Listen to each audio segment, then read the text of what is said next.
So I just thought I'd show this to you guys real quick as a little tip. This is the end of the suction hose for my water pump, and about a month or so ago I was dragging it through the mud and I ripped the suction screen off, this cheap little suction screen. What broke was that this collar that was part of the suction screen was basically just pressed into the can. So it broke the can off and I couldn't really put it back together. I mean, I guess I could have welded it if I was good at welding, but it's real thin metal. But anyway, I ended up just getting a new suction can. Well, this old collar was seized up on the end of the hose.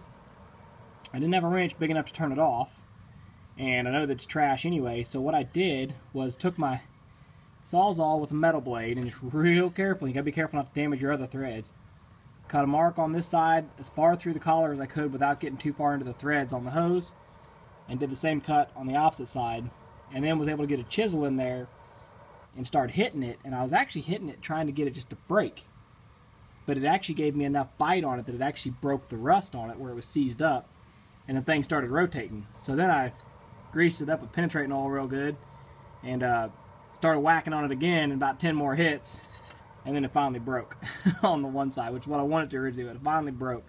And you can see, looking in close there, you can see how I didn't actually cut all the way down into the threads, because see that moving with the collar? The part that was down in the valley of the threads on the hose is still intact, but I cut it enough that it just finally ripped loose when I pounded on it. But anyway, we can spin this off of here now.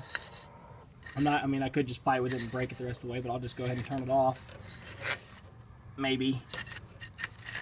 It's getting itself kind of cockeyed on there, but oh my goodness. Never works as easy. There we go. Got her turned off there. Got to polish these threads up with a wire brush and some more penetrating oil and thread my new can right back on. So there's our new suction screen. Fresh out the box. And we'll just turn it on here. It's just got to be hand tight. Since I slicked those threads up real nice, it's going on good and far too. Maybe I ought not do that. Ought to leave it back a little bit, huh? Yeah, whatever. If it seizes up again, I'll knock it off there again someday. But yeah, you can see this little collar that goes in the, well, there you can see if you look. Let me see if I can get the light in there where y'all can see. No, I can't see. Down inside there, right there in the middle of the screen, you can see just a little tiny tack weld is all it is that holds this can to the collar. So, looking down in that hole there in the middle of the screen. So not much. Just got to be careful with these things. Don't go dragging them through the mud like I was. I'll be honest, I was being foolish. I actually had the pump and the bucket of the excavator and was just driving and dragging this whole hose thing along the ground, and it just got caught up in a little muddy rut and got stuck. So don't do that. Don't do what I do. Do what I say, not what I do. Anyway, happy to have her back. Definitely want to have a suction screen like this on your water pumps. The perforated holes in the end are the right size that you can't suck anything up too big and void your warranty. So definitely want to keep it on there. Plus it keeps the end of your hose up out of the mud.